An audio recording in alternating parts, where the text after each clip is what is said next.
ॐ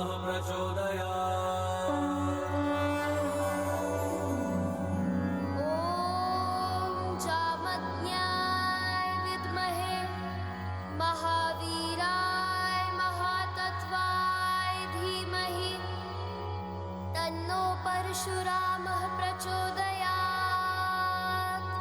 तन्नो परशुरामः प्रचोदयात्।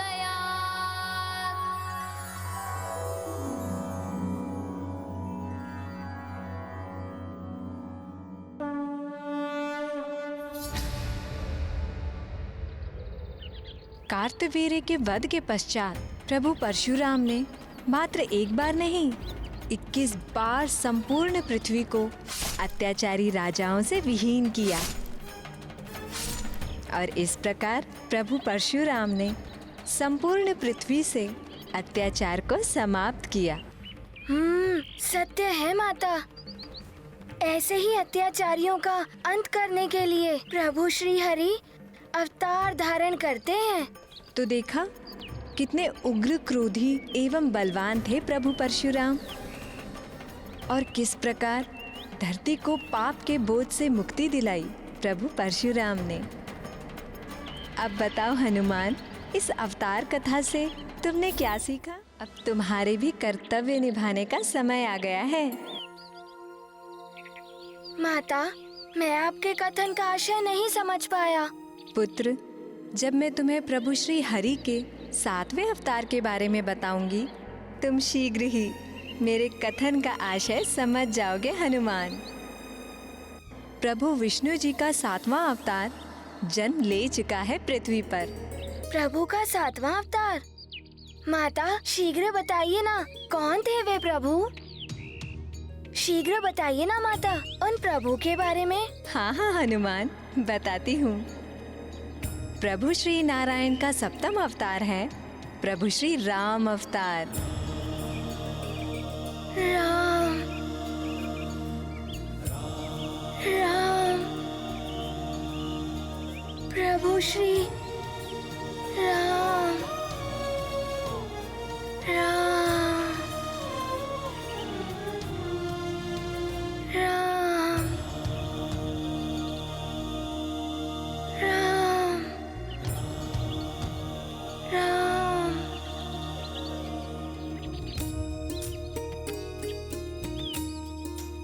ये नाम तो जैसे हनुमान के हृदय पर अंकित है माता।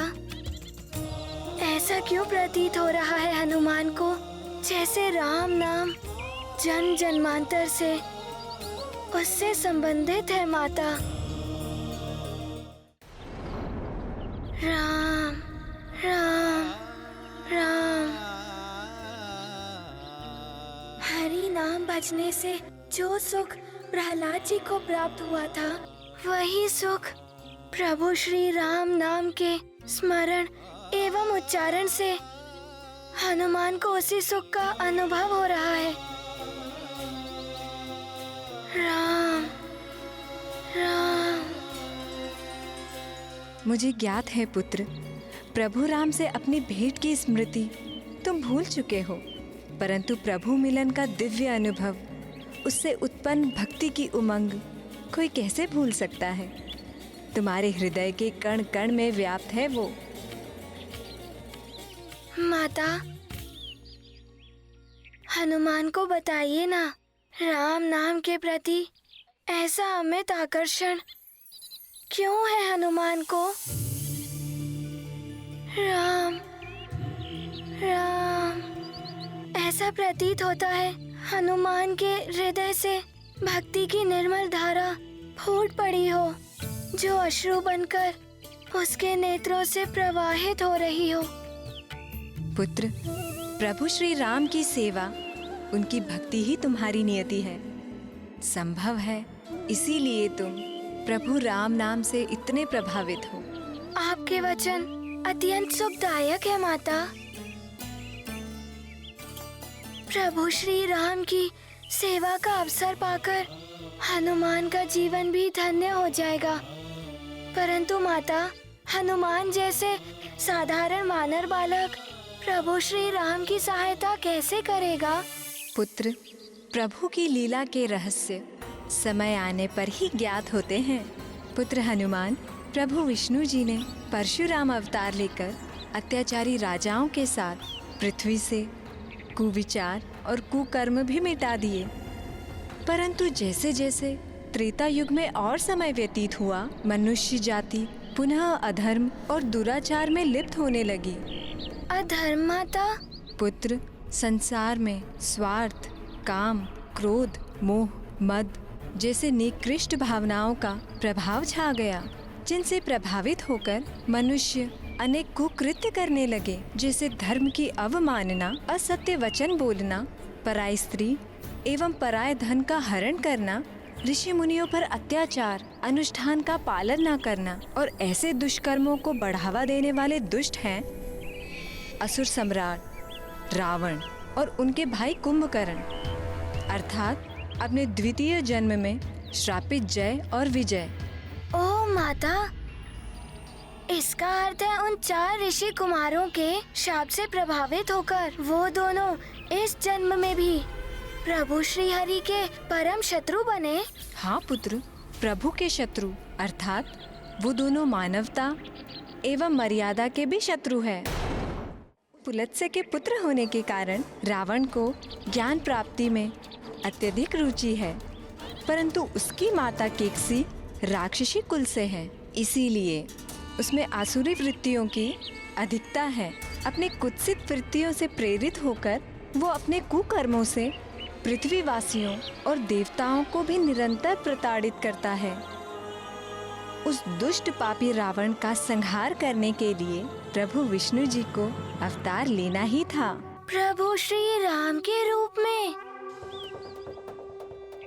परंतु धीरज रखो पुत्र, मैं तुम्हें सब विस्तार से बताऊंगी। अयोध्या के रघुवंशी राजा दशरथ पुत्र सुख से वंचित होने के कारण अत्यंत दुखी थे। इस यज्ञ के भव्य आयोजन में समस्त देवता भी आमंत्रित थे।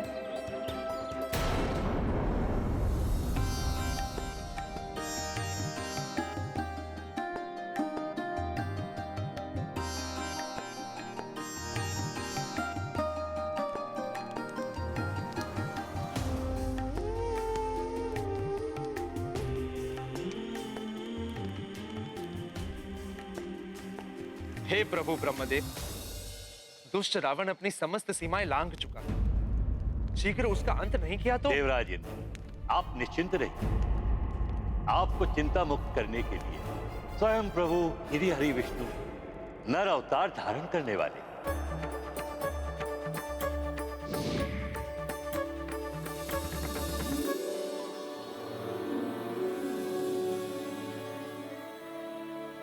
प्रणाम ब्रह्मदेव। देवेंद्र, प्रभु ब्रह्मा जी से प्राप्त वरदान के अनुसार दुष्ट रावण का अंत मात्र कोई नर या वानर ही कर सकता है। इसीलिए महाराज दशरथ के इस यज्ञ के पूर्ण होने पर मैं उनके ज्येष्ठ पुत्र के रूप में जन्म लूंगा और दुष्ट रावण का संहार करूंगा।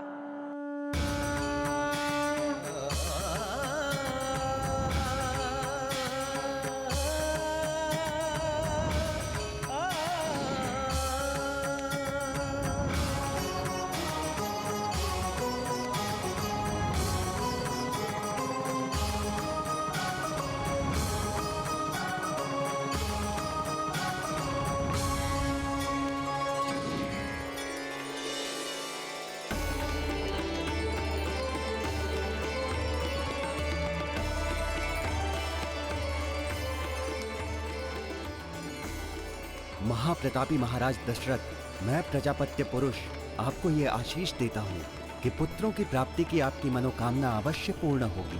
देवताओं द्वारा बनाए गए इस दिव्य खीर के प्रसाद को अपनी पत्नियों में बांट दीजिए। उनके इस दिव्य खीर के प्रसाद के ग्रहण कर लेने से शीघ्र ही आपके राजप्रासाद में पुत्रों की किलकारियां गूंज उठेंगी।